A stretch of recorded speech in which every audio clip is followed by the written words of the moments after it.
Let's get right into it. No. 10. Vomitoriums weren't for vomiting. You've probably heard ancient Romans had special rooms, called vomitoriums, to throw up during feasts, so they could keep eating. That's completely wrong. Vomitoriums were actually hallways in Roman theaters, and stadiums like the tunnels you used to get to your seat at a modern game. The Romans designed these passages so well that a stadium could empty out in minutes. The name comes from the Latin word vomer, which means to spew forth, because these tunnels spewed forth crowds of people, thousands of Romans, streaming out of the Colosseum after a gladiator match. That's what vomitoriums were for. Crowd control, but writers in the 1800s saw the word sounded like vomit and assumed Romans used them for puking during feasts. And a false story was burro, turning ancient Rome into a bulimia festival. In people's minds, the reality is less gross and actually pretty clever. Roman engineers designed these passages so well. We still use similar designs in modern stadiums. No. 9. George Washington's wooden teeth. George Washington didn't have wooden teeth. His dentures were made with gold wire, ivory from elephants and hippos, and actual human teeth. He also had horse and cow teeth mixed. Historical records show he bought human teeth from African Americans. These dentures were held together with gold springs and wires. They were miserable to wear, making his lips bulge out, causing constant pain. You can see it in his portraits. That grumpy look is partly because his mouth was in pie. The ivory parts stained, easily turning brownish, likely starting the wooden teeth myth. Washington had to constantly clean them with wax, chalk, and scrub them with pine sticks.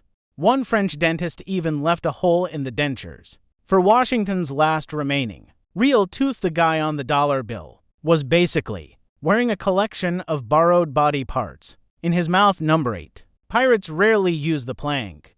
That dramatic movie scene where pirates make victims walk the plank is mostly fictio. Real pirates didn't have time for that kind of theater. They were more direct. Just grab the person and throw them overboard. If pirates wanted someone to suffer, they used marooning. Imagine being dropped on a tiny, deserted island with only a pistol and one bullet. That bullet wasn't for hunting. It was offered as a grim escape from the psychological torture of isolation ahead. Sometimes pirates did something called keel hauling. They'd tie you up and drag you under the ship. The sharp barnacles covering the ship's bottom would tear you apart.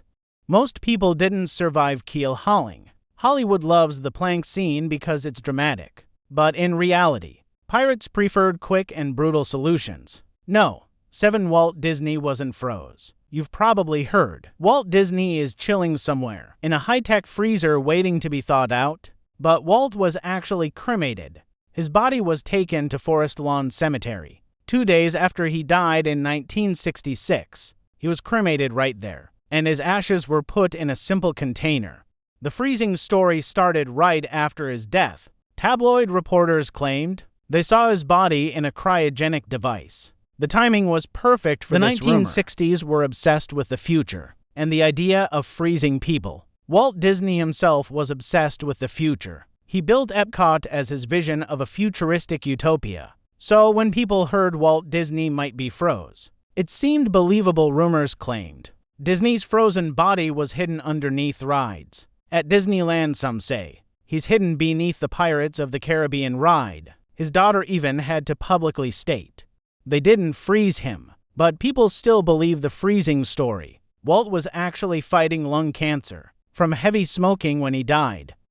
He barely had time to say goodbye, let alone arrange cryopreservatio. The man who spent his life creating magical stories ended up becoming part of a myth. Him.